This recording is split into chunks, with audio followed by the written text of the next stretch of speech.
इस वीडियो को लाइक करने के साथ चैनल को जरूर सब्सक्राइब करें, उसके बाद बेल आइकन दबाएं, उसमें ऑल सेलेक्ट करें इसी तरह की बेहतरीन वीडियो सबसे पहले पाने के लिए। पहला क्वेश्चन है कि भारतीय खिलाड़ी अभिषेक वर्मा किस खेल से संबंधित है। यहाँ पे आपके 4 विकल्प है।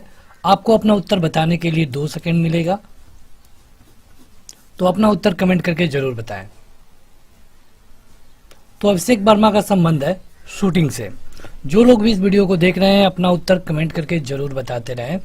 आगे है कि यहाँ पे एक अनुक्रम दिया गया है और आपको इस विकल्प में से उस अनुक्रम को फॉलो करवाना है।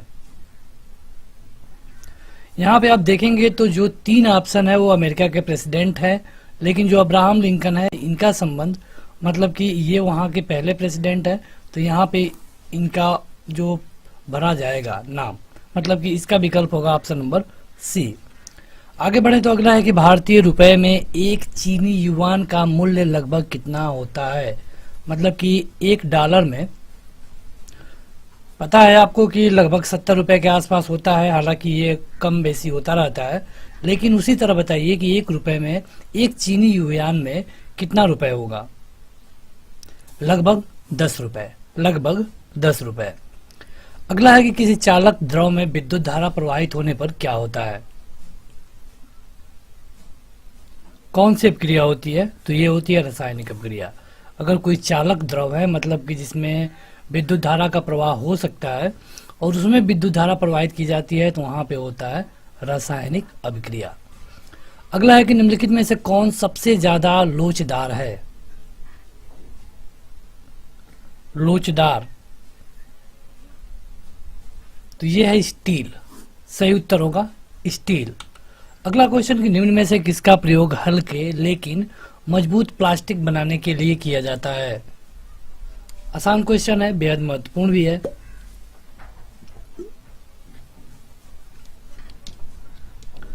तो आपने सुना होगा पीवीसी का नाम, पॉलीविनाइल क्लोराइड, यानी कि ऑप्शन नंबर सी सही होगा। तो अगला क्वेश्चन है कि निम्नलिखित में से कौन सी तरल धातु है। मतलब धातु भी हो और तरल भी हो। वैसे आप देखेंगे तो कोई भी धातु लगभग 90% धातु तरल नहीं होती है, लेकिन ये ऐसी धातु है जो कि धातु है और तरल होता है रूम टेम्परेचर पर। यह है पारा, जिसको हम मरकरी भी बोलते हैं। एसी को डीसी में बदलने के लिए जिसका हम उपयोग करते हैं उसको क्या कहते हैं। देखिए, अगर एसी को कह रहा है डीसी में बदलने के लिए, अगर हाई एसी को लो एसी में बदलना हो तो इसको हम ट्रांसफार्मर से यूज करेंगे, लेकिन अगर एसी को डीसी में बदलना हो तो रेक्टिफायर का यूज होता है। कौन सा अनुपात किए गए कार्य को अभिव्यक्त करता है। मतलब कार्य बराबर क्या होता है, यही आपको बताना है। अपना उत्तर कमेंट करके बताएं। ABCD होता है कार्य बराबर है बल गुणे विस्थापन, मतलब कि ऑप्शन नंबर बी। अगला है कि टाइफाइड बुखार किसके द्वारा होता है। सिंपल क्वेश्चन है, तुरंत अपना उत्तर कमेंट करके बताएं। तो टाइफाइड होता है जीवाणु के कारण। अगला है कि हर्षवर्धन को किसने हराया था। हर्षवर्धन को किसने हराया था, तो ये हराया था पुलकेशिन द्वितीय ने। महत्वपूर्ण क्वेश्चन है और बहुत बार ये एग्जामों में पूछा जा चुका है। किस पदार्थ की उपस्थिति के कारण मिर्च हमारे मुख में जलन उत्पन्न करती है। मिर्च में ऐसा क्या होता है कि वो इतना जलन उत्पन्न करता है, तो मिर्च में होता है कैप्साइसिन। कैप्साइसिन होता है जो कि जलन के लिए जाना जाता है। अगला है कि निम्नलिखित में से कौन सा प्रोटीन नाखूनों में पाया जाता है। जो नाखून होता है उसमें पाया जाता है। अगर उसकी कमी हो जाएगी तो आपके नाखून फटने लगते हैं, नाखून टूटने लगता है, तो ये होता है केराटिन। केराटिन ये नाखून में पाया जाता है। अगला है कि किस महिला क्रिकेट को विजडन अल्कमैन की लीडिंग महिला क्रिकेट ऑफ द ईयर चुना गया है।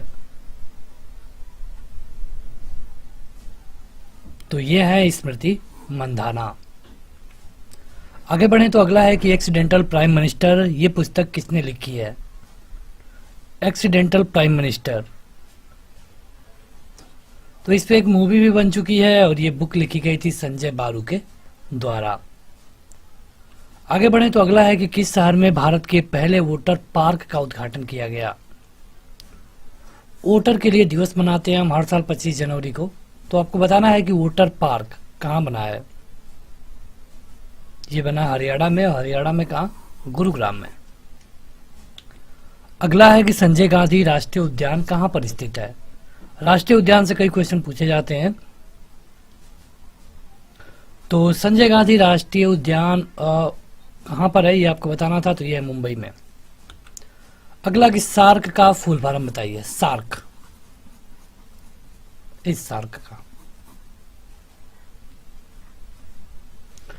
तो इसका फुल फॉर्म होता है एस से साउथ, ए से एशियन, फिर ए से एसोसिएशन, और उसके बाद आरसी से होता है रीजनल कॉरपोरेशन, यानी कि आपका विकल्प नंबर सेकंड वाला सही होगा। Regional corporation, south Asian association for regional corporation. अगला है कि भारत के अलग राज्य के रूप में झारखंड का गठन किस वर्ष किया गया। बिहार से कटकर बना था ये, लेकिन किस साल।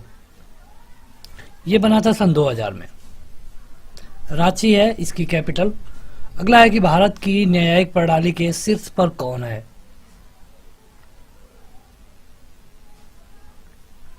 न्यायिक प्रणाली पूछा गया है, तो यहां पे है सुप्रीम कोर्ट, सुप्रीम कोर्ट।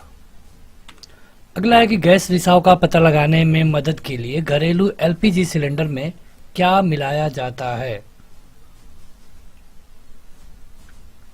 इनमें से आपको बताना है, तो इसमें मिलाया जाता है एथन इथियोल, एथन इथियोल। अगला है कि 20 हर्ट्ज से नीचे वाले आवाज की आवृत्ति को क्या कहेंगे।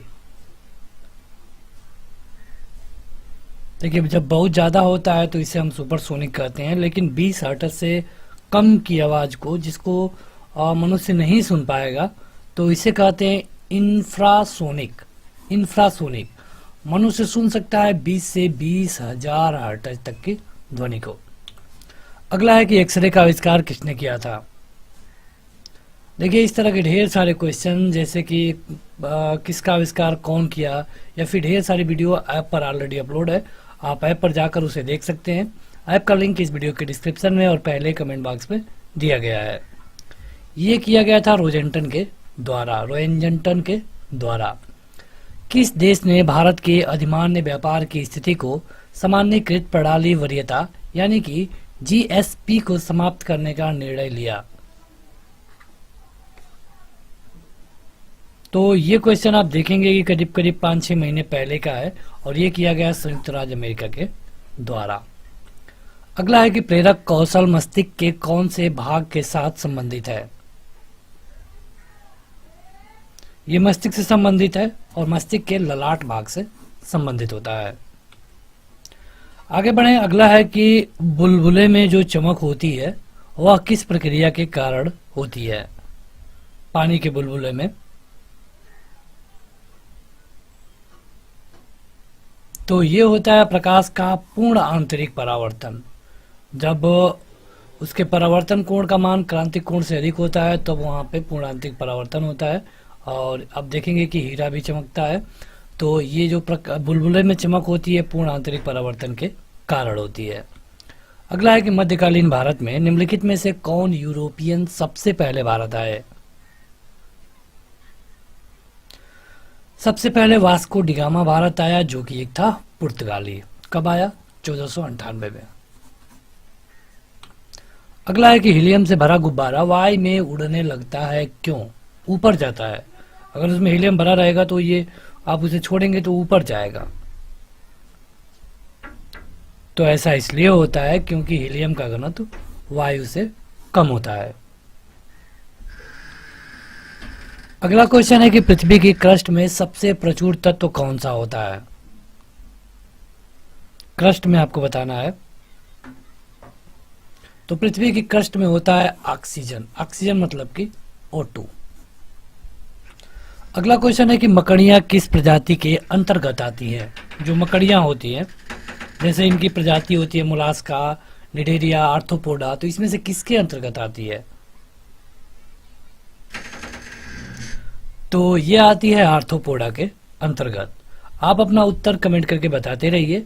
यह एक वीडियो एक टेस्ट के रूप में है। अगर आप टेस्ट के रूप में लेंगे इसे तभी आपको वो फायदा ज़्यादा होगा।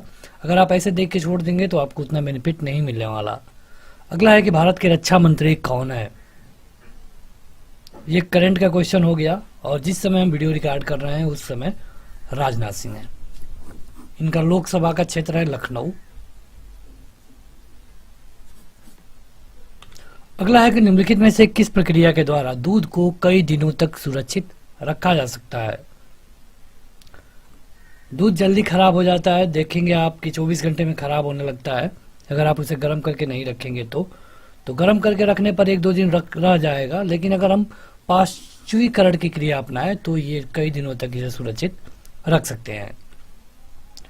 अगला है कि सूर्य की सबसे ऊपरी परत को क्या कहते हैं, इनमें से आपको बताना है। तो सूर्य की सबसे ऊपरी परत होती है कोरोना किरीट। अगला है कि सुनामी का कारण क्या है।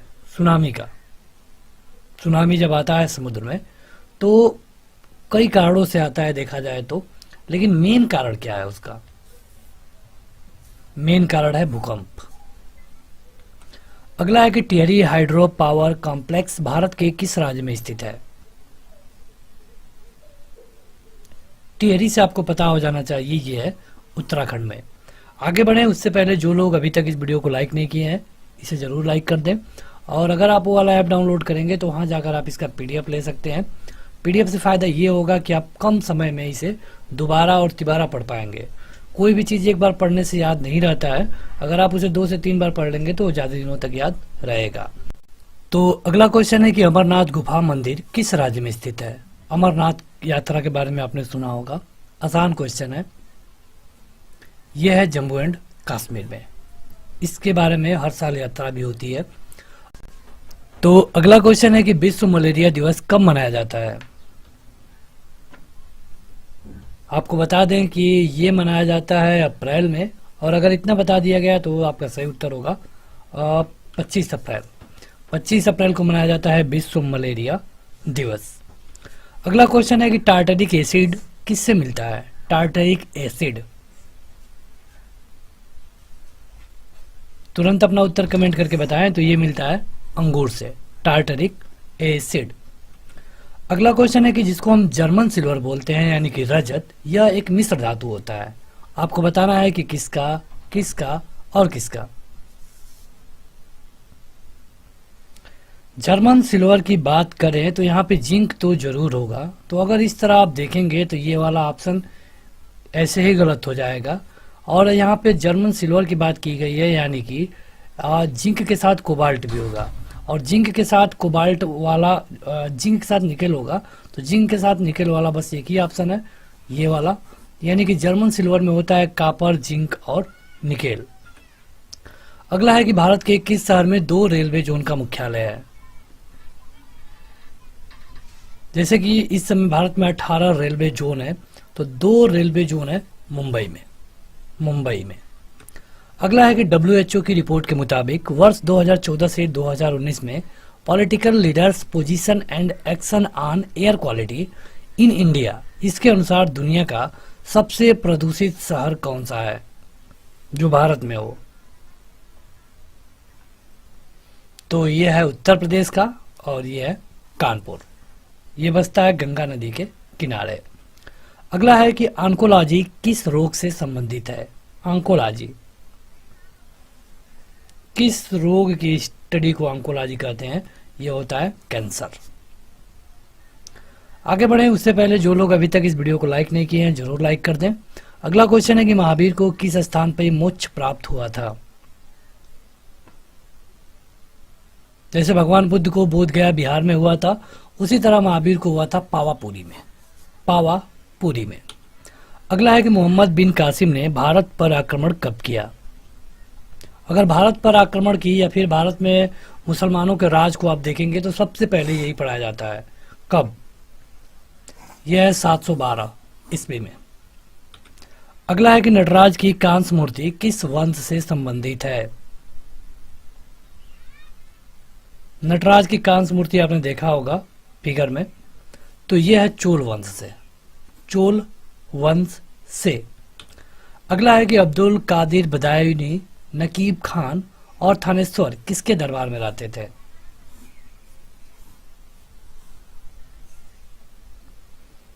तो ये लोग रहते थे अकबर के दरबार में, मुगल शासक था। अगला है कि ब्रिटेन की रानी एलिजाबेथ प्रथम किसके समकालीन थी?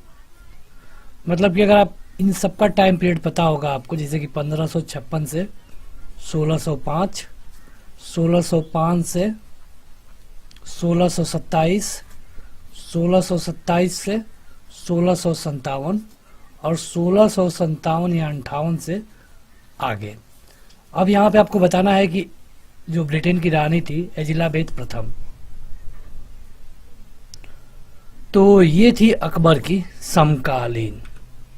अमोघ वर्ष किस वंश से संबंधित है?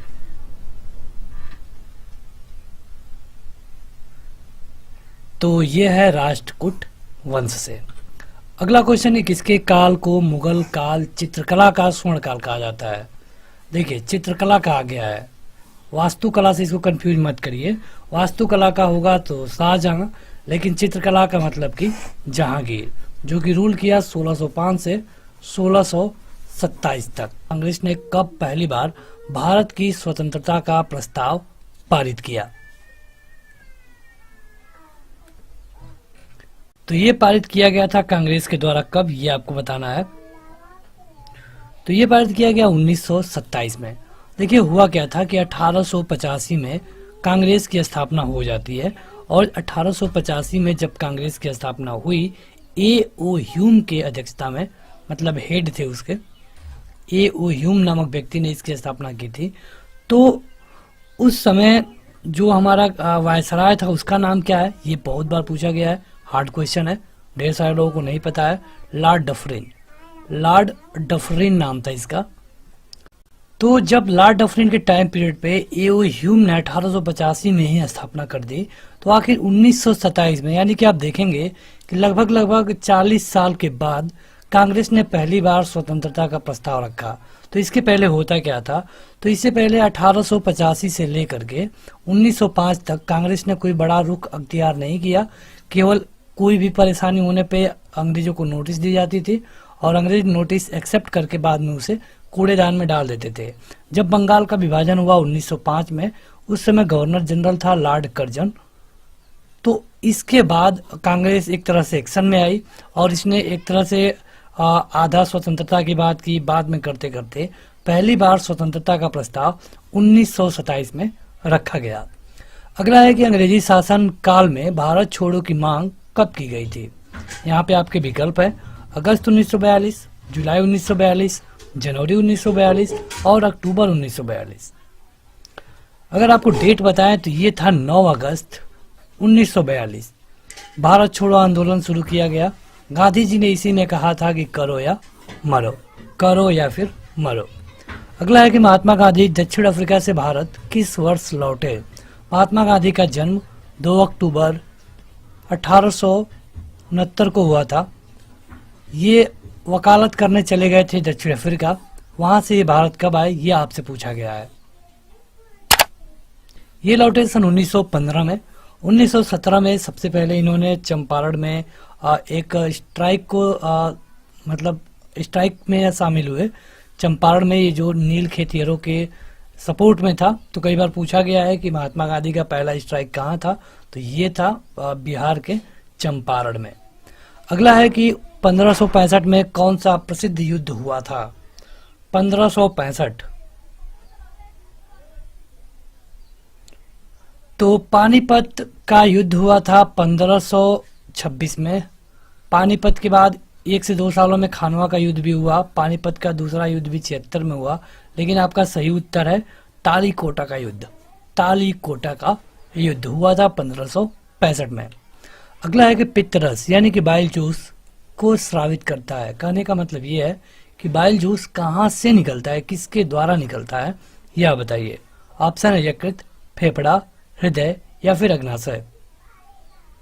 5 सेकेंड लीजिए और अपना उत्तर कमेंट करके जरूर बताएं। सही उत्तर है यकृत, यकृत।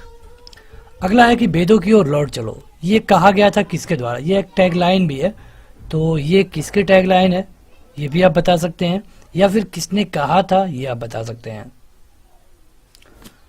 देखिए इनका नाम, बचपन का नाम था मूल शंकर, हालांकि इनका असली नाम था दयानंद सरस्वती। दयानंद सरस्वती संस्थापक हैं आर्य समाज के। आर्य समाज के 1875 में आर्य समाज की स्थापना की गई और इन्हीं की टैगलाइन थी गो बैक टू वेदास, यानी कि वेदों की ओर लौट चलो। यहाँ पे देखेंगे कि जो छोटे छोटे आपको फैक्ट बताए जा रहे हैं ये कई बार आपसे परीक्षाओं में पूछा गया है, तो इसे भी याद रखने की कोशिश करेंगे। उसके लिए आपको वीडियो 1 से 2 बार देखना होगा। अगला है कि निम्न नृत्य शैलियों में से किसका उद्गम पूर्व भारत से है। पूर्व भारत, यहाँ पे अगर आप ध्यान से देखेंगे तो यहीं पे आपका उत्तर छुपा है। भारत के पूर्वी हिस्से में तो कथकली, कुचिपुड़ी और भरतनाट्यम ये सब दक्षिणी भारत के हैं। सही उत्तर होगा मणिपुरी, मणिपुरी। अगर आप इस वीडियो का पीडीएफ चाहते हैं तो ऐप पे जाइए, वहां जाकर आपको इसका पीडीएफ मिल जाएगा। निम्नलिखित में से किसको अंग्रेजी सरकार ने काकोरी षड्यंत्र के मामले में फांसी पर चढ़ा दिया। काकोरी षड्यंत्र कांड हुआ था, इसमें एक लूट की गई थी बंदूकों की, तो इसके मामले में किसको फांसी पे चढ़ा दिया गया अंग्रेजों के द्वारा। यहाँ पे आपके ऑप्शंस है, यहाँ पे जो भी विकल्प दिए गए हैं सभी स्वतंत्रता सेनानी हैं, और यहाँ पे राम प्रसाद बिस्मिल को इनमें से काकोरी षड्यंत्र मामले में फांसी पे चढ़ाया गया। अगला है कि किस वायसराय की हत्या उसके कार्यकाल में ही कर दी गई। आपको बता दें कि इसके टाइम पीरियड पे एक बार जनसंख्या की काउंटिंग शुरू की गई थी और ये था 1872। अब आप बता सकते हैं, तो ये है लॉर्ड मेयो। लॉर्ड मेयो, इसकी हत्या कर दी गई इसके टाइम पीरियड पे ही। अगला है कि विटामिन ई का रासायनिक नाम क्या है। बहुत बार परीक्षाओं में क्वेश्चन पूछा गया है विटामिन ई वाला। देखिए विटामिन ए से लेकर के ए, बी, सी, डी, ई और के, इन्हीं से प्राय क्वेश्चन पूछे जाते हैं। जैसे कि विटामिन ए की कमी से क्या होता है, तो विटामिन ए की कमी से होता है रतौंधी, बी की कमी से बेरी, सी की कमी से स्कर्वी, डी की कमी से रिकेट्स और ई की कमी से प्रजनन रिलेटेड रोग होते हैं। प्रजनन की कमी हो जाती है। तो यहाँ पे इस क्वेश्चन में पूछा गया है कि विटामिन ई का रासायनिक नाम क्या होता है। ये होता है टेकोफेराल। टेकोफेराल या कई जगह टोकोफेराल आपको देखने को मिलेगा। अगला है कि भारतीय राष्ट्रीय कांग्रेस की स्थापना किसके द्वारा की गई। वीडियो के पहले क्वेश्चन में हमने आपको अच्छे तरीके से बताया है कि 1885 में स्थापना की गई थी। अब आपको बताना है किसके द्वारा। ये था A.O. ह्यूम। ये कहाँ से थे, क्या आप बता पाएंगे। देखिए ये ब्रिटेन से तो थे नहीं, ये यूरोपीय थे। अगला है कि माई एक्सपेरिमेंट विथ ट्रूथ, इसके लेखक कौन है। सत्य के साथ मेरा साक्षात्कार, चाहे मेरा अनुभव, सत्य के साथ मेरा अनुभव, इसके लेखक कौन है। वैसे हिंदी में नहीं है ये, इसका जो टाइटल है इंग्लिश में ही है, माई एक्सपेरिमेंट्स विथ ट्रूथ। तो इसके लेखक है महात्मा गांधी। महात्मा गांधी जो कि 1915 में भारत आए दक्षिण अफ्रीका से। 1917 में उन्होंने चंपारण में स्ट्राइक को संबोधित किया, 18 में गुजरात के खेड़ा में, और इसके बाद ये 1920 में असहयोग आंदोलन को आगे बढ़ाए जो कि 1922 तक चला, जो कि गोरखपुर के चौरी चौरा कांड के बाद स्थगित करना पड़ा जिसको। अगला है कि अस्थायी बंदोबस्त किसके द्वारा लागू किया गया। अस्थायी बंदोबस्त, ये गवर्नर जनरल और वायसराय वाले क्वेश्चन है, इसलिए हमने वायसराय की स्पेशल वीडियो एक अपलोड किया है। अगर आप हिस्ट्री में जाते हैं तो उसे देख पाएंगे। तो ये था लॉर्ड कॉर्नवालिस। लॉर्ड कॉर्नवालिस ये था अस्थायी बंदोबस्त को लागू करने वाला वायसराय। अगला है कि अभिनव भारत का गठन किसने किया। ये किया गया था वीर सावरकर के द्वारा। इनका संबंध महाराष्ट्र से है। अगला है कि सिनेबार किसका प्रमुख अयस्क है।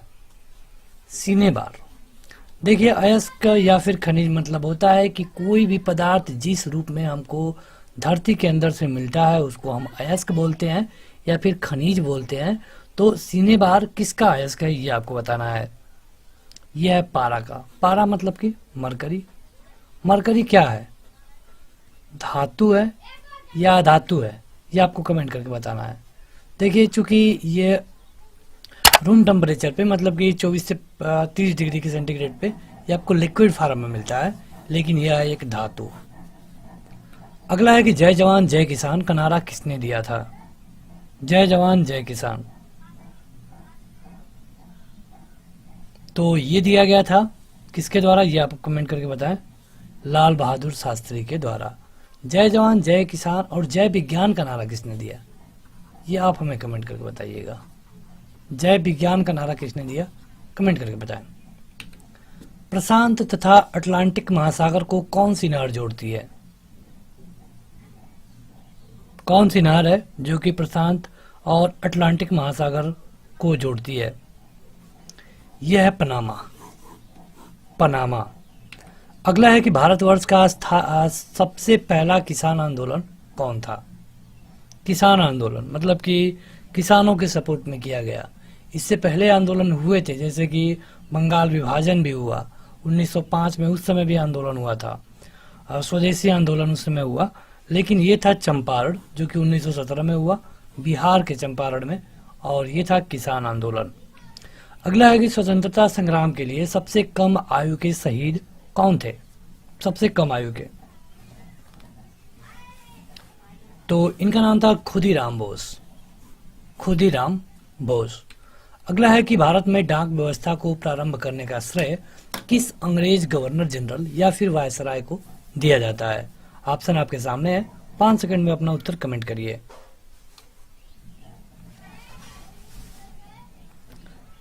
तो देखिए यहाँ पे ये मिलता है लॉर्ड डलहौजी को। लॉर्ड डलहौजी ने ही भारत में डाक व्यवस्था को शुरू किया था। अगला है कि भारत में सबसे प्राचीन विहार कौन सा है? इनमें से यह है नालंदा। नालंदा, जहां पे पहले बौद्ध धर्म की पढ़ाई होती थी। प्राचीन भारत का वह राज्य जो नौसेना के लिए प्रसिद्ध है, प्रसिद्ध था, तो यह है चोल। अगला है कि मुगल सम्राट अकबर के समय का प्रसिद्ध चित्रकार था, अकबर के टाइम पीरियड पे। अकबर का अगर टाइम पीरियड देखें तो यह है 1556 से लेकर के 1605 तक। इसका बेटा था जहांगीर। तो यहाँ पे आपको बताना है कि अकबर के टाइम पीरियड का चित्रकार कौन है इनमें से। तो ये था दसवंत। दसवंत। अगला क्वेश्चन है कि वह नृत्य जो शास्त्रीय नृत्य नहीं है। देखिए नृत्य होते हैं वो शास्त्रीय, जैसे कि अगर आप कुचिपुड़ी को देखें या फिर कथक को देखें तो ये शास्त्रीय के तहत आते हैं। लेकिन अगर यार बात करें हम गरबा की, तो गरबा एक शास्त्रीय नृत्य नहीं है। गरबा कहाँ होता है? ये होता है गुजरात में। बिहू कहाँ पे होता है? अभी 1-2 दिन पहले मनाया गया है। कमेंट करके बताइए ये किस स्टेट का एक लोक नृत्य है, बिहू। अगला है कि संयुक्त राष्ट्र संघ कब अस्तित्व में आया? कब बना यूएन? सेकेंड वर्ल्ड वार के बाद ये बनाया गया था 1945 में, 24 अक्टूबर को। 24 अक्टूबर को। अगला है कि किस संवैधानिक संशोधन के द्वारा 6 वर्ष और 14 वर्ष के बीच सभी बच्चों के लिए शिक्षा को मूल अधिकार बना दिया गया?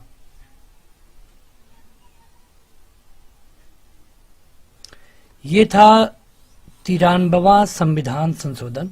संविधान संशोधन हम किस आर्टिकल के तहत करते हैं? तो आर्टिकल 368 के तहत। 368 के तहत। अगला है कि लोकसभा के अध्यक्ष तथा उपाध्यक्ष के अनुपस्थिति रहने पर लोकसभा की अध्यक्षता कौन करता है?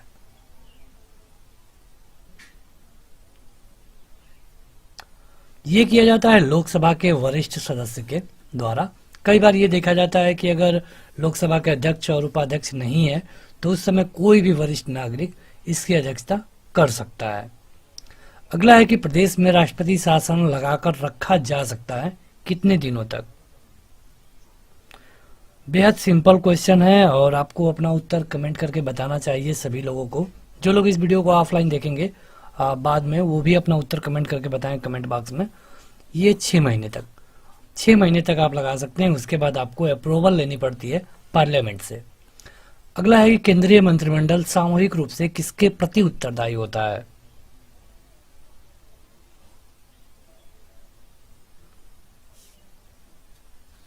तो ये होता है लोकसभा के प्रति, हमेशा और हमेशा लोकसभा के प्रति।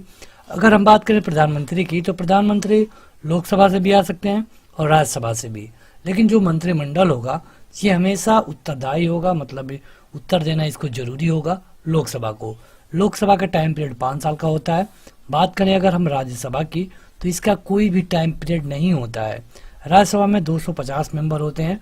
इसमें जो व्यक्ति मनोनीत या फिर निर्वाचित होता है, इसका टाइम पीरियड होता है 6 साल का। अगला है कि भारत के उच्चतम न्यायालय में पहली महिला न्यायाधीश कौन थी? यह है मीर ए साहिब फातिमा। उच्चतम न्यायालय की बात की गई है। अगर यही उच्च न्यायालय की बात की गई होती तब, उच्च न्यायालय मतलब कि हाई कोर्ट, तो हाई कोर्ट में थी लीला सेठ और उच्चतम न्यायालय यानी कि सुप्रीम कोर्ट में फातिमा बीबी। और यहाँ पे कई क्वेश्चन इस तरह घुमा घुमा के आपसे पूछे जाते हैं। अगला है कि भारतीय संविधान की 8वीं अनुसूची का संबंध किससे है? 8वीं अनुसूची के बारे में आपने जरूर पढ़ा होगा, तो इसका संबंध किससे है? इन विकल्पों को पढ़िए और अपना उत्तर कमेंट करके बताइए। तो संविधान में जो भाषाओं का संकलन है, कि मतलब कौन कौन भाषाओं को मान्यता दी गई है, ये बताया गया है 8वीं अनुसूची में। अगला है कि राज्यों के राज्यपाल संविधान के अंतर्गत अपने आचार व्यवहार के लिए उत्तरदायी होते हैं। किसके प्रति? जैसे राज्य में क्या चल रहा है, इसके लिए ये किसको उत्तर देना इनको जरूरी होता है? क्या राज्य के मुख्यमंत्री को? नहीं। प्रधानमंत्री को? बिल्कुल नहीं। ये राष्ट्रपति के लिए उत्तरदायी होते हैं, विधानसभा के भी प्रति नहीं। यानी कि आपका सही उत्तर हो जाएगा ऑप्शन नंबर सी। देखिए, अगर बात करें राष्ट्रपति की, तो राष्ट्रपति की भी उम्र कम से कम 35 साल होनी चाहिए किसी भी व्यक्ति को राष्ट्रपति बनाने के लिए। उसी तरह राज्यपाल की भी उम्र कम से कम 35 साल होनी चाहिए। प्रधानमंत्री की बात करें, तो अगर ये प्रधानमंत्री लोकसभा से बनता है तो कम से कम 25 साल, अगर ये प्रधानमंत्री राज्यसभा से बनता है तो कम से कम 30 साल होना जरूरी है। अब चलिए क्वेश्चन कमेंट करके बताइए, किसी भी स्टेट का सीएम होने के लिए कम से कम उम्र सीमा कितनी होनी जरूरी है? किसी भी राज्य का सीएम होने के लिए कम से कम उम्र सीमा कितनी होनी जरूरी है, ये आप हमें कमेंट करके बताइएगा। गोवा राज्य किस उच्च न्यायालय के न्यायिक क्षेत्र में आता है? देखिए, हमारे यहाँ भले ही मतलब कि इस समय 28 स्टेट हैं, लेकिन यहाँ पे उतने हाई कोर्ट नहीं है। कई ऐसे हाई कोर्ट हैं जिसके अंतर्गत कई और एक से अधिक राज्य आते हैं। यह है महाराष्ट्र। महाराष्ट्र के तहत आता है गोवा। अगला है कि संविधान का वह कौन सा अनुच्छेद है जिसके तहत किसी राज्य का प्रशासन भारत का राष्ट्रपति अपने नियंत्रण में ले सकता है? हालांकि एक चीज यहाँ पे आपको क्लियर कर दें कि इसके लिए कम से कम कैबिनेट का अप्रूवल तो जरूरी ही है। अगर ये ज़्यादा दिनों तक इसको लगाए रखना है तो यहाँ पे आपको संसद की भी अप्रूवल की जरूरत पड़ती है। ये है आर्टिकल 356। अगला है कि निम्न में से किसने पहली बार कहा कि पृथ्वी गोल है? पृथ्वी गोल है किसके द्वारा कहा गया? अभी तक हमने इतने क्वेश्चन कवर कर लिए हैं। आपका कितना सही हो रहा है ये काउंट करते रहिए, और जब ये वीडियो खत्म होगी तो कमेंट करके बताइएगा। जो लोग अभी तक इस वीडियो को लाइक नहीं किए हैं जरूर लाइक कर दें। आपको बता दें, इसका पीडीएफ आपको इस वीडियो के डिस्क्रिप्शन में जो ऐप का लिंक दिया गया है वहाँ पे मिल जाएगा। वहाँ जाकर आप इस वीडियो को देख भी सकते हैं, पीडीएफ डाउनलोड कर सकते हैं और इसका टेस्ट भी दे सकते हैं।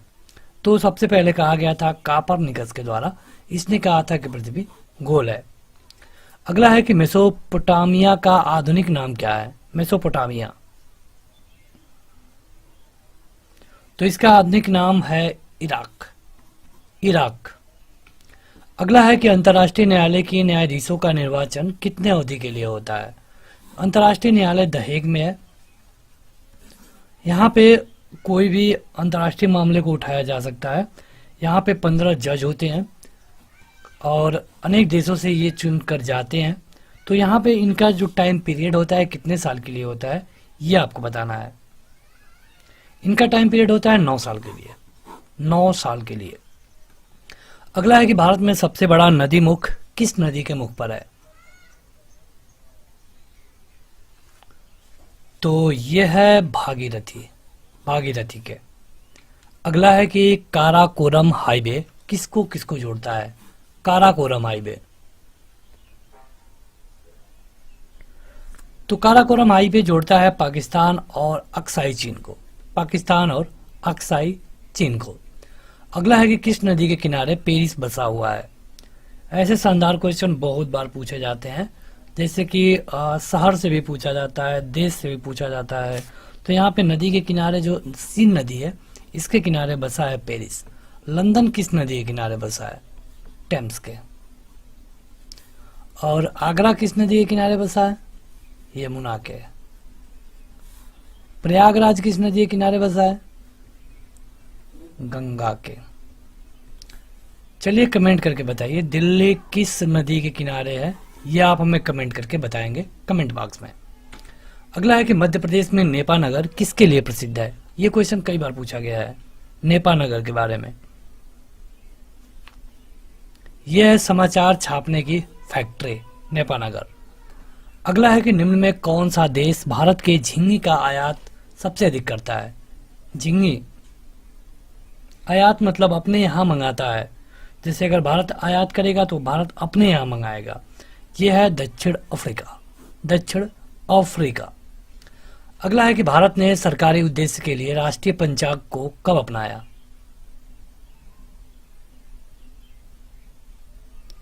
यह अपनाया गया 22 मार्च 1957 को। आपको 5 सेकंड का टाइम मिल रहा है जो कि पर्याप्त है। विकल्प देखिए और अपना उत्तर ABCD तुरंत कमेंट करके बताइए। भारत में अंकलेश्वर किसके उत्पादन के लिए जाना जाता है? अंकलेश्वर जैसे कि कई जगह कई चीज़ों के उत्पादन के लिए जाना जाता है। जैसे कि अगर हम पन्ना की बात करें तो ये हीरा के लिए है, कोलार की बात करें तो ये सोना के लिए है कर्नाटक में। यहाँ पे अंकलेश्वर जाना जाता है पेट्रोलियम के लिए। अगला है कि गुट निरपेक्ष आंदोलन, जिसको नाम भी बोला जाता है शार्ट में, इसका पहला सम्मेलन बेलग्रेड में हुआ था। अब आपको बताना है कब। तो ये हुआ था सन 1961 में। अगला क्वेश्चन है कि सकल घरेलू उत्पाद और शुद्ध घरेलू उत्पाद के बीच में अंतर क्या होता है? वीडियो खत्म होने वाली है। जो लोग अभी तक नहीं लाइक किए हैं जरूर लाइक कर दें। इसे अपने दोस्तों में शेयर भी करिए। इसके ढेर सारे पार्ट ऑलरेडी अपलोड है। अगर आप प्लेलिस्ट में जाते हैं तो वहाँ पे आपको मिल जाएगा। इस चैनल को अगर अभी तक आपने सब्सक्राइब नहीं किया है तो सब्सक्राइब करने के साथ बेल आइकन भी जरूर दबा लें। यहाँ पे पूछा गया है सकल घरेलू उत्पाद और शुद्ध घरेलू उत्पाद, तो इनके बीच का अंतर होता है स्थित पूंजी का उपभोग, स्थित पूंजी का उपभोग। अगला है भारत के किस राज्य की प्रति व्यक्ति आय सबसे अधिक है? तो यह है दिल्ली। दिल्ली के जो प्रति व्यक्ति आय है सबसे अधिक है।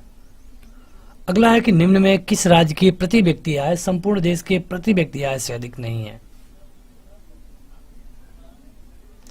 ये क्वेश्चन थोड़ा सा चेंज हो सकता है करंट अफेयर के हिसाब से। फिलहाल ये है कर्नाटक। अगला है कि भारत का वर्तमान लिंगानुपात कितना है इस समय का? ये चेंज होता रहता है, लेकिन फिलहाल इस समय है 933। और जब अगली जनगणना होगी मतलब 2021 में, तो इसका नया डाटा आपके सामने आएगा। जनगणना सबसे पहले लॉर्ड मेयो के टाइम पीरियड पे 1872 में शुरू करने की कोशिश की गई। 1881 में पहली बार हुई।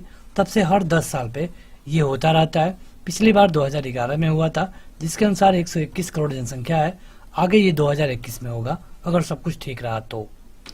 अगला है कि भारत के किस राज्य का लिंगानुपात सबसे अधिक है, सर्वोच्च है? तो यह है केरल। केरल। चलिए एक आखिरी क्वेश्चन कमेंट करके बताइए, केरल की राजधानी कहाँ है? सिंपल क्वेश्चन है, लेकिन सभी लोग इसका उत्तर कमेंट करके बताएंगे कमेंट बॉक्स में। चंद्र ग्रहण के समय निम्नलिखित में से कौन मध्य में रहता है? 2 कंडीशन होती है, चंद्र ग्रहण और सूर्य ग्रहण। चंद्र ग्रहण होता है हर पूर्णिमा को नहीं होता है, लेकिन ये होता है केवल और केवल पूर्णिमा को। उसी तरह जो सूर्य ग्रहण होता है ये होता है अमावस्या को। अमावस्या मतलब कि जब पूरी रात काली रहती है, और पूर्णिमा मतलब कि जब पूरी रात काली नहीं रहती है। तो यहाँ पे आपको बताना है कि चंद्र ग्रहण के समय बीच में कौन रहता है। आपको पता होगा कि जब ये तीनों एक लाइन में आते हैं, जैसे कि सूर्य, पृथ्वी और चंद्रमा, तभी कोई ग्रहण लगता है। तो अगर पृथ्वी बीच में आती है और एक तरफ सूर्य रहता है और एक तरफ चंद्रमा रहता है, तो उस कंडीशन में होगा चंद्र ग्रहण। यानी कि आपका पहला वाला ऑप्शन सही होगा। इसके उलट अगर हम सूर्य ग्रहण की बात करें तो सूर्य ग्रहण में क्या होता है कि जो चंद्रमा होता है ये बीच में आ जाता है और पृथ्वी साइड में चली जाती है, तब जाके होता है सूर्य ग्रहण। अगला है कि अप्रैल 2019 में संयुक्त राष्ट्र की प्रतिबंध सूची में पाकिस्तान स्थित किस व्यक्ति को आतंकवादी के रूप में नामित किया गया। भारत सरकार इसके लिए कई सालों से प्रयत्न कर रही थी, लेकिन फाइनली यूएन के द्वारा मतलब कि संयुक्त राष्ट्र के द्वारा अप्रैल 2019 में इसको आतंकवादी घोषित कर दिया गया। आपको बताना है कि इनमें से वो कौन है। तो ये है मसूद अजहर। मसूद अजहर। अगला क्वेश्चन है कि सबसे मीठी कृत्रिम चीनी कौन सी है, मतलब कृत्रिम चीनी, ये आपको बताना है। ये होता है एस्पार्टेम। एस्पार्टेम। अगला है कि प्रकाश का प्रकीर्णन क्या है। प्रकाश के 3 गुणों के बारे में पढ़ाया जाता है, प्रकीर्णन, अपवर्तन, परावर्तन। तो यहाँ पे आपको बताना है कि प्रकाश का प्रकीर्णन क्या है। तो प्रकाश का प्रकीर्णन का ये मतलब होता है कि अणुओं के माध्यम से जब हर दिशा में प्रकाश का संचरण होता है, इसे कहते हैं प्रकाश का प्रकीर्णन। देखिए होता क्या है कि अगर हम बात करें धरती की, तो धरती यानी कि पृथ्वी के आसपास वायुमंडल होने का सबसे बड़ा एक रीजन है प्रकाश का प्रकीर्णन। जैसे होता क्या है कि यहाँ पर वायुमंडल है और धूल के कण है, जब यहाँ पे प्रकाश आता है तो ये इससे टकरा करके अगले कण पे और इस तरह ये चारों तरफ फैल जाता है, जिससे कि आपको यहाँ से आकाश नीला दिखाई देता है। लेकिन अगर वही कोई व्यक्ति अंतरिक्ष में जाता है तो उसे आकाश नीला के जगह पे काला दिखाई देता है। काला दिखने का यही कारण है कि वहां पे प्रकाश का प्रकीर्णन नहीं होता। अगला है कि जब गोलाकार छेद वाले किसी धातु की शीट को गर्म किया जाता है तो क्या होगा। एक शीट है जिसमें एक छेद है गोलाकार, अगर इसको गर्म किया जाता है तो क्या होगा। क्या यह छेद फैलेगा, सिकुड़ेगा, या फिर इस पर कोई असर नहीं पड़ेगा, या फिर इनमें से कोई नहीं। तुरंत अपना उत्तर 5 सेकंड के अंदर कमेंट करके बताइए। देखिए अगर इस तरह की कोई भी वस्तु होगा, खास करके वो धातु की शीट कहा गया है यहाँ पे, तो अगर आप इसे गर्म करते हैं तो ये जो छेद होगा ये फैलेगा। अगला है कि नेफ्थलीन बाल्स किससे बनी होती है।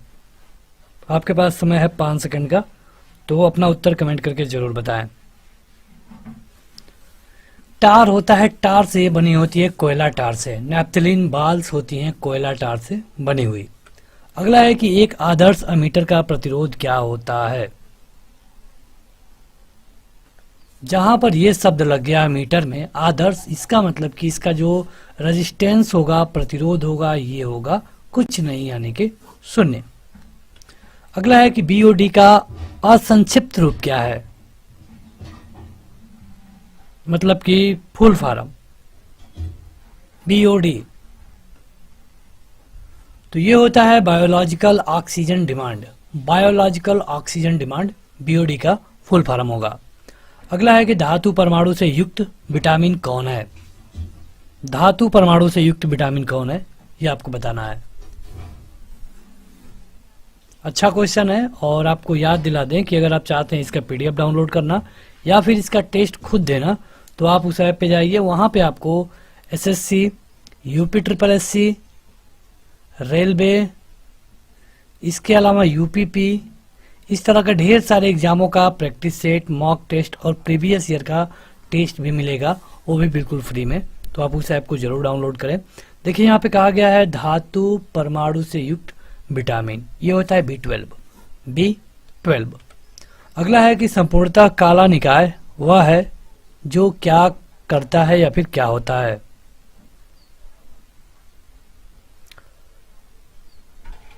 तो अगर संपूर्णतः कहा गया है काला, तो देखिए काला जो कलर होता है इसका क्या क्या काम होता है, ये क्या करता है। तो अगर आप ठंडी के दिनों में काला कपड़ा पहनते हैं और सफेद कपड़ा, 2 व्यक्ति 2 कलर, तो जो काला वाला कपड़ा वाला व्यक्ति है इसे कम ठंडी लगेगी, यानी कि जो ये कपड़ा है ये विकिरणों को अवशोषित कर रहा है। और अगर कहा जा रहा है कि संपूर्ण मतलब कि टोटली, तो यह पूरी तरह से सभी तरंगदैर्ध्य के विकिरण को अवशोषित करेगा। अगला है कि विश्व व्यापार संगठन यानी कि WTO इसका मुख्यालय किस शहर में है। हमने इसके लिए एक सेपरेट वीडियो बनाया है जिसमें आपको सभी का हेडक्वार्टर बताया है और वहाँ पे ये भी बताया गया है कि वो कब बना। इससे ढेर सारे क्वेश्चन पूछे जाते हैं, इनमें कोई शक नहीं है। तो अगर आप हमें चैनल पे फॉलो करते हैं तो अभी तक आपको वीडियो जरूर मिली होगी, नहीं मिली है तो आप जाके देख सकते हैं। यह है जिनेवा में। परिदृश्य निर्माण और प्रत्युत्तर पर साइबर अभ्यास 29 से 30 अप्रैल 2019 के बीच में किस शहर में हुआ।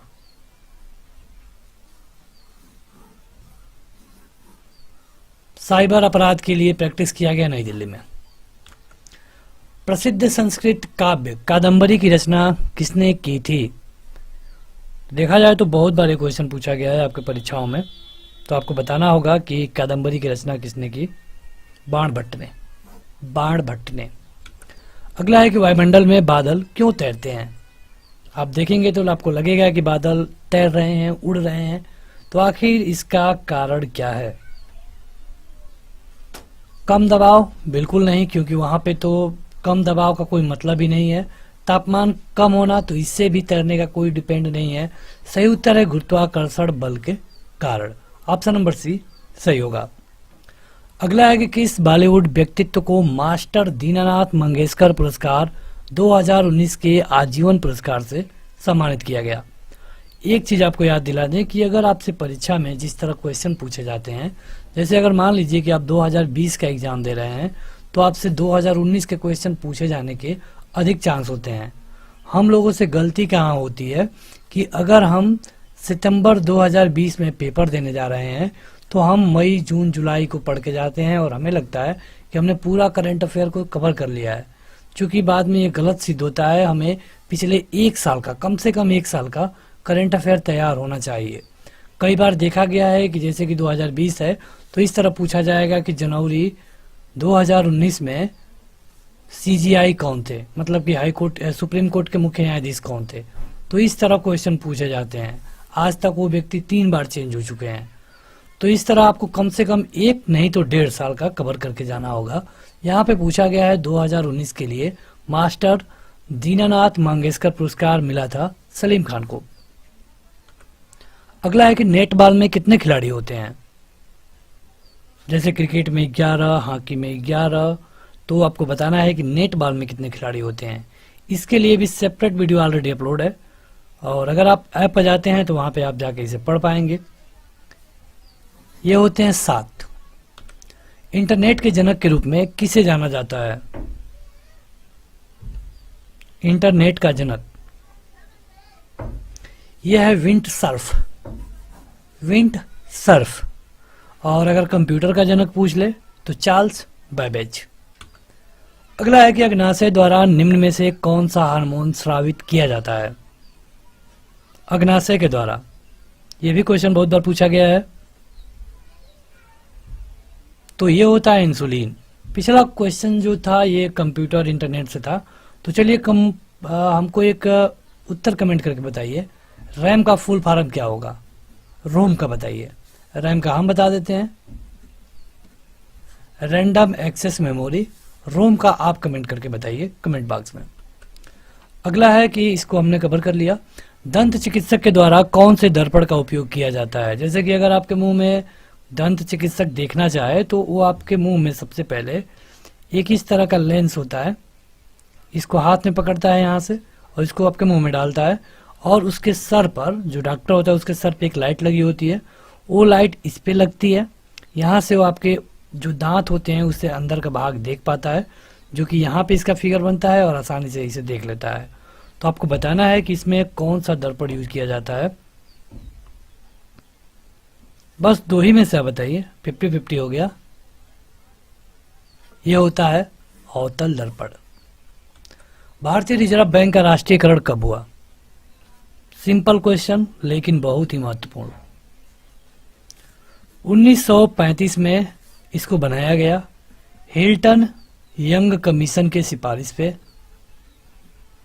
लेकिन आपको यहाँ पे बताना था राष्ट्रीयकरण जो कि हुआ था 1949 में। अगला है कि एक लौ का आंतरिक भाग काले रंग का क्यों होता है। अगर आप एक लौ को ध्यान से देखें, जैसे कोई लौ जल रही है, तो इसमें आपको बीच में कुछ भाग काला दिखता है, कुछ लाल दिखेगा, कुछ थोड़ा नीला दिखेगा, कुछ बीच में हल्का काला दिखता है। इसका कारण क्या है? तो जहां पे पूर्ण दहन होगा वहां पे नीला दिखेगा, जहां पे अपूर्ण दहन होगा वहां पे लाल दिखेगा, और जहां पे कोई दहन नहीं होगा वो आपको काला दिखता है। ये क्वेश्चन 3 तरह से पूछा जा सकता है। अगला है कि किस शहर को भारत की बैंकिंग राजधानी के रूप में जाना जाता है? आर्थिक राजधानी नहीं पूछा गया। अगर आर्थिक राजधानी पूछा गया होता तो सही उत्तर होता आपका मुंबई, लेकिन कहा गया है बैंकिंग राजधानी। यह है चेन्नई, चेन्नई को। अगला है कि उपराष्ट्रपति का पद किस देश के संविधान से लिया गया है? जैसे कि आप देखेंगे कि हमारे यहाँ कई चीज़ें कई जगह से ली गई है। अगर आप ऐप को डाउनलोड किए हैं तो वहाँ पे आप पूरा पॉलिटी पढ़ सकते हैं लाइन बाय लाइन बिना किसी बुक के। तो वहाँ पे भी हमने आपको बताया है, कई वीडियो में भी हमने आपको बताया है। ये लिया गया है संयुक्त राज्य अमेरिका से। यहाँ पे है कि जैसे कि हमारे यहाँ एक उपराष्ट्रपति होगा जो कि राज्यसभा का पदेन सभापति होता है।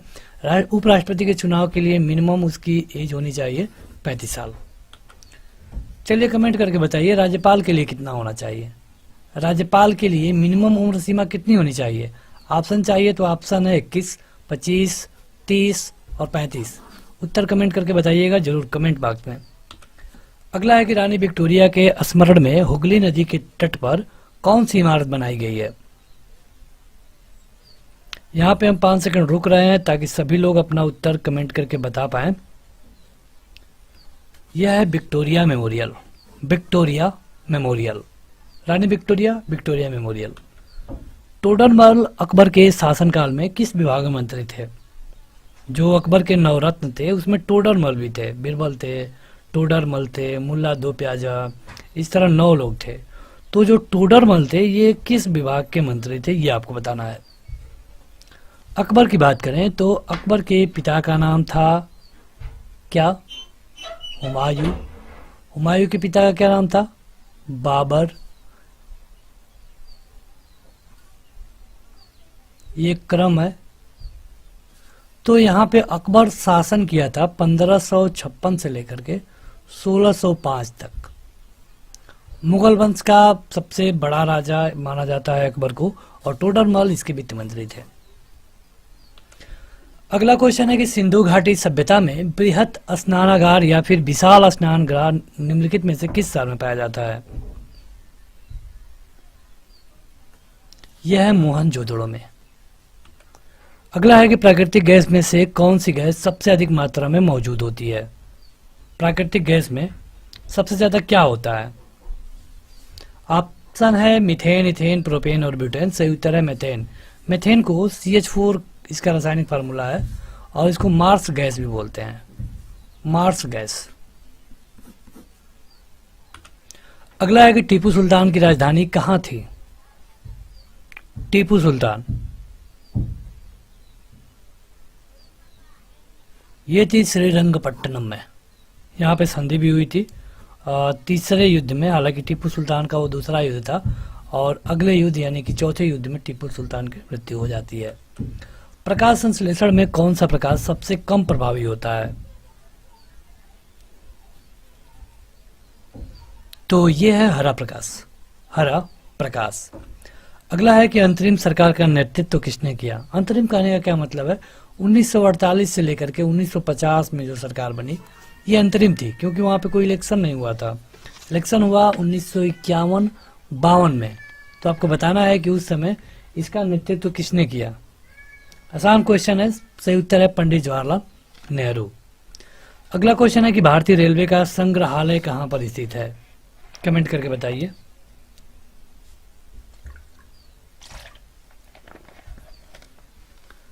तो ये है दिल्ली में, दिल्ली में है। आज भारतीय रेलवे में 18 जोन हो चुके हैं, जो कि पहले केवल 17 था। जो लास्ट में जोन जोड़ा गया है ये है साउथ कोस्ट, और इसका हेडक्वार्टर है विशाखापट्टनम में। अगला है कि किस शहर को पेठा नगरी के नाम से जाना जाता है? जैसे गुलाबी नगरी, पेठा नगरी। तो गुलाबी नगरी कहते हैं जयपुर को और पेठा नगरी कहते हैं आगरा को।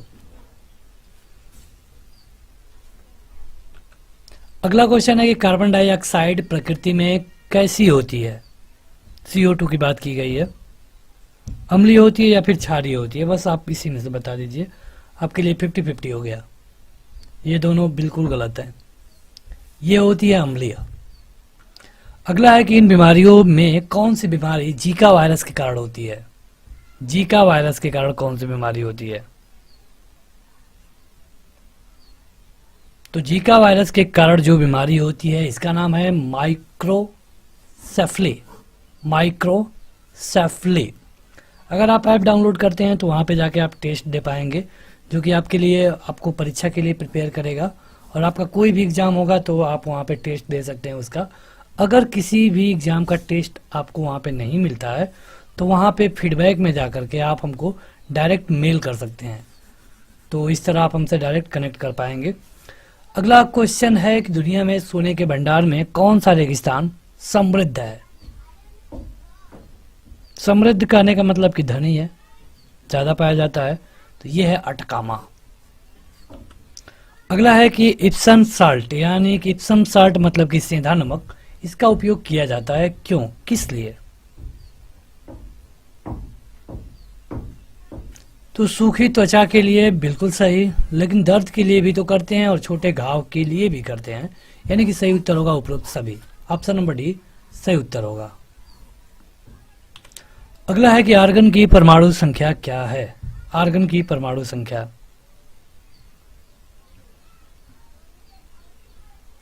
आर्गन की परमाणु संख्या होती है 18। चलिए कमेंट करके बताइए एल्युमिनियम की परमाणु क्रमांक। एल्युमिनियम का परमाणु क्रमांक कमेंट करके बताइए। अगला है कि दूसरा marshal Arjan Singh memorial international hockey tournament किस स्थान पर आयोजित किया गया था। जल्दी से अपना उत्तर कमेंट करके बताइए। ये हुआ था चंडीगढ़ में, चंडीगढ़ में। अगला है किस पदार्थ के बनने के कारण चांदी की सतह खुले संपर्क में काली हो जाती है। मतलब अगर चांदी की कोई सतह है, अगर आप उसे खुले वायुमंडल में रखेंगे तो कुछ दिन के बाद ये काला पड़ने लगता है। तो काला पड़ने का कारण क्या है, ये आपसे पूछा गया है। क्या होता है जिससे कि वो काला पड़ जाता है। ये होता है सिल्वर सल्फाइड, सिल्वर सल्फाइड। अगला है कि अशुद्धता की उपस्थिति में बर्फ का गलनांक पे क्या असर पड़ेगा।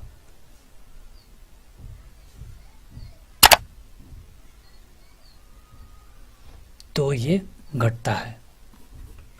अगला है कि सबसे बड़ा ग्रह कौन सा है, मतलब साइज में। दूसरे नंबर का सबसे बड़ा ग्रह है शनि, पहले नंबर का कौन है ये आप बताइए। बृहस्पति। अगला है कि 1857 गदर के समय भारत का गवर्नर जनरल कौन था। तुरंत अपना उत्तर कमेंट करके बताएं। ये था लॉर्ड कैनिंग। देखिए 1857 बेहद महत्वपूर्ण है, क्योंकि 1857 से पहले कंपनी रूल करती थी। 1857 में जब क्रांति हुई तो उसके बाद ब्रिटेन की संसद रूल करने लगी, कंपनी यहाँ से आउट हो गई। इसलिए 1857 भारतीय इतिहास में बेहद महत्वपूर्ण वर्ष है। अगला है कि बिहू निम्नलिखित में से किसका लोकप्रिय उत्सव है, किस स्टेट का। यह है असम, कैपिटल दिसपुर। अगला है कि महात्मा गांधी का जन्म कब हुआ था। 2 अक्टूबर को तो हुआ था, ये तो आपको भी पता होगा, लेकिन ईयर कमेंट करके बताइए। ये हुआ था 1869 में, 1869 में। अगला है कि राष्ट्रीय विज्ञान दिवस किस दिन मनाया जाता है। रमन इफेक्ट के जनक डॉक्टर CV रमन के नाम पे मनाया जाता है हर साल 28 फरवरी को, 28 फरवरी को। अगला क्वेश्चन है किसान दिवस किस दिन मनाया जाता है। चौधरी चरण सिंह के जन्म दिवस पे मनाया जाता है, बताइए कमेंट करके। यह है 23 दिसंबर। अगला है कि सेज, जो कि इकोनॉमी से रिलेटेड वर्ड है, इसका फुल फॉर्म क्या होगा। अभी तक जो लोग इस वीडियो को लाइक नहीं किए हैं जरूर लाइक कर दें। ऐप जरूर डाउनलोड करिए, जहां से आपको ज़्यादा बेनिफिट मिलने वाला है। वो केवल 4 MB का है और आप उसे आसानी से अपने मोबाइल में रख सकते हैं। तो ये होता है स्पेशल इकोनॉमिक जोन, सेज मतलब कि स्पेशल इकोनॉमिक जोन। अगला है कि गांधी इरविन समझौता किससे संबंधित है? गांधी इरविन समझौता, तो भारत में जब सविनय अवज्ञा आंदोलन चल रहा था उसको खत्म करने के लिए गांधी इरविन समझौता हुआ था। हालांकि उस समय राउंड टेबल कॉन्फ्रेंस भी चल रहा था जो कि जिसकी संख्या थी 3, और इसमें सेकेंड वाले से पहले ये समझौता हुआ, जिसके बाद गांधी जी लंदन गए। हालांकि समझौता पूरा नहीं हो पाया और गांधी जी फिर से भारत लौट आए। अगला है कि कायदे आजम किसे कहा जाता है? कायदे आजम किसका उपनाम है? तो यह है मोहम्मद अली जिन्ना का। तो बस आज के इस वीडियो में इतना ही। इस वीडियो को लाइक करने के साथ इस ऐप को जरूर डाउनलोड करें। अगर आप प्लेलिस्ट पर जाकर एसएससी ऑनलाइन एग्जाम लिखते हैं तो वहाँ पे ये आपको ऐप मिल जाएगा, या फिर इसका डायरेक्ट लिंक इस वीडियो के डिस्क्रिप्शन में और पहले कमेंट बॉक्स में मिल जाएगा। आज के इस वीडियो में इतना ही। Thank you.